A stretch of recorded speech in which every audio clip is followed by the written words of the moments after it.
Hello, everyone, and welcome back to the program. We are just so excited and delighted to have Judge Terri F. Love here with us. We are talking about the appellate court system and that process, and there's so much to learn about it. This is part 2 of our conversation with Judge Love, and we really appreciate your time and all of the information that we are learning. As we went into that last break, you were telling us there are a total of 12 judges there. There are 12 judges on our court, and we have a chief judge. We have a newly installed chief judge, Jim McKay, and you become the chief judge by your years of service. Our court respects seniority. Everything that is done on the appellate court is done by seniority. Our seating, our assignments, our decisions, everything is based on seniority. We respect seniority. Judge McKay, Chief Judge McKay, is the longest serving judge on our court, and he will remain chief judge through his tenure. Through his tenure. Now, chief judge doesn't mean he gets to decide all the cases or tell us what to do. It's an administrative position, but it also carries with it a lot of responsibility to guide the court, to make some decisions as to how cases will be heard. But mostly we have a random allotment, but that he does have some role in setting up how cases are heard. Yes. But it's an awesome task. Yeah, and as we learned last week, you don't issue judgments, you issue opinions. How often are you issuing those opinions? We issue opinions weekly on Wednesday. Weekly? We sit as a court. Most judges, we have oral arguments at the beginning of the month. And doing oral arguments, the attorneys are given an opportunity to present their arguments before, 20 minutes each side. And the one thing, there's no court reporter. So really, it's not evidence, it's just argument. Because remember, we're a court of records. Right. So what you say in oral argument is just your argument before us. There's some lawyers who do not request oral argument. It's not a mandate that your case be orally argued. You can submit your case on brief. But you must timely request oral argument.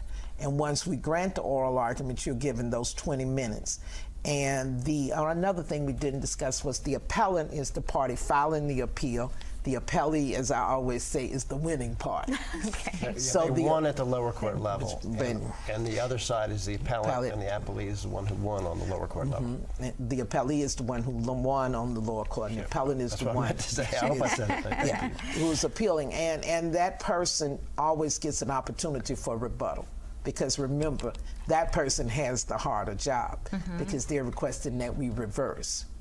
And therefore, lawyers must split up their time and decide how they want to utilize their time. And oral argument, to me, I find beneficial because sometimes in reading a lawyer's brief, I may have not quite understood his argument. I may have not really been able to see where he was going. He might be able to clarify some things in the record for me. There are some judges, I've met judges around the country, some judges on my court who feel it's not beneficial. Because remember, we're a court of records. So they're saying, it's in the record. It's in the record. We can read it. We can read it, but it's something that you have a right to do. And I think a lot of lawyers feel the need. But I'm seeing more who are saying, I put it on the brief. Because it is a time factor to come to the French Quarter. It's a beautiful building, as you said, to argue before the court. But that is a decision, but you must timely request that oral argument. Well, as an attorney, you've been there many times, oral arguments or in the brief? Virtually always ask for oral argument, and 2 reasons. One, I try and put the same arguments down on the briefs, on the legal pleadings that I submit to the court. Yes, the evidence is in the record, but I like, just like the judge, the trial court, by eyeballing the people putting the evidence on the record, answering questions on direct exam and cross-examination, I want to believe that if I do a halfway good job of standing in front of the judges and saying, Judge, it's important for this reason. This is why the trial judge needs to be reversed. This is why my clients deserve to win. Or if I'm defending the successful case, this is why the argument on appeal should not be reversed. I can look them in the eyes and show that I'm serious about why I'm right. And I can answer questions. Maybe they have doubts. The judges have doubts about my case. Give me the opportunity. And knock on wood, I've had success. 2 points about oral argument I will add. I constantly tell attorneys, you don't know who's the writer, but you will receive the docket to find out who's on the panel. And if you have a case, you need to research every judge that's on that panel, any issues they have written on your case. Because if you come in, and I've written a case, that directly goes against the position that you're arguing before me. That's a very now, good point. you need to be able to tell me, Judge, this is why this is different. Right. Because one of the things I try to work on consistently is consistency. I don't want any of my rulings to be contradictory, so I want to make sure. Now, the facts will always change it. Sure. And so you want to make sure you understand that. But I think it's good to know. I always tell young law students, and people take this the wrong way, some do, is that, you know, good lawyers know the law. Great lawyers know the judge. That's The concept, but the concept is correct. Because when you're going before a judge, it's just like with public speaking, you're always told to know your audience. Of course. Right. So if you appear before a judge and you don't know that that judge has written an opinion on an issue that goes directly against your position, you've lost going in the door unless you can come in to distinguish. And that's what lawyers are paid to learn to do. And let's address that for the lay people out there who to distinguish a case is, let's say the judge that I'm arguing in front of has written a case that on first reading would seem to say I lose. Well, the lawyer's job is to say, Judge, your case seems to say that I lose, but let me explain why your case really says I win, because the facts of my case are significantly different. My case is different for the following reasons, yada, yada, yada, A, B, and C. And so, Judge, you would be consistent if you vote in favor of my case. And I want to take the bull by the horns. I want to take this head on and say why, yada, yada, yada. Address it right from the beginning. And if I can do that, I can be intellectually honest. The judge can say, well, yeah, actually, I think so. Or the judge can say, well, hold on a minute. I'm not sure I follow you. Well, let me get you to follow me. Here's why. Look at the case of such and such. Supreme Court case. It is exactly why your case matches with the Supreme Court. And if I've done that kind of homework, well, darn it, I deserve to win. Well, that's why law school is so different. And I always say, you know, when I first started law school, I was coming out of undergrad. And a lot of undergrads, I think we're getting better with this now. You're always taught A is the right answer, B, C, and D are wrong.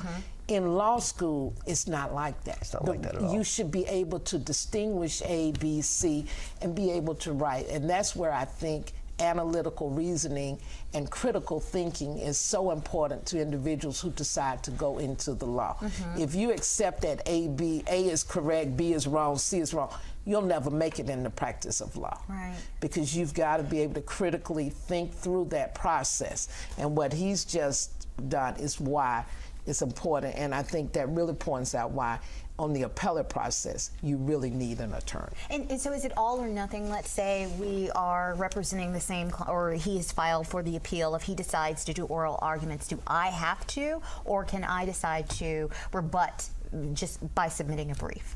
Once one party requests this oral argument, then the other the party, person has unless you want to waive it. Okay. That would be a bad idea. That would be a bad idea. But you could. But it would be a bad idea. But you could. I wouldn't want to tell it. But if the other party has requested it, that's like why would you want? That's like when you get in trouble with your parents. You want one sibling to go tell your parents the story without you present. Sure, exactly. You don't want that. It doesn't look good. Good. That's always you always tell people when you get in trouble, you want to be able to tell your side of the story. Exactly. So when you go to court, you're not in trouble per se, but you want to be able to tell your side. Some people are, but you want to make sure you can tell your side of the story. Before we run out of time, because we're almost there, I can't believe it.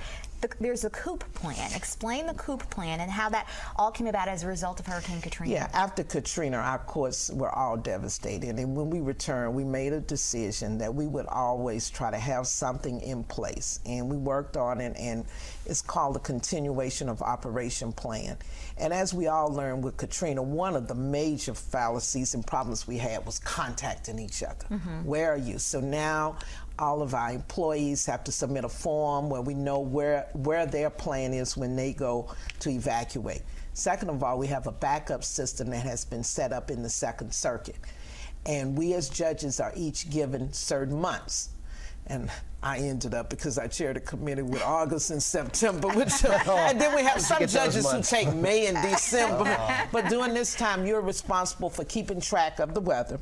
You're responsible for notifying employees when the court will cease operation. You're in charge of notifying the press and the trial courts. And then we go up to, Bossier City, Shreveport.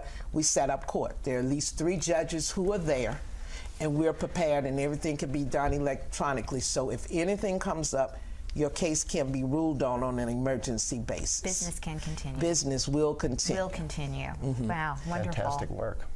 Thank you so much. I can't believe it. We are just out of time. We have learned so much about the appellate process. Judge Love, we greatly appreciate your time here on the show.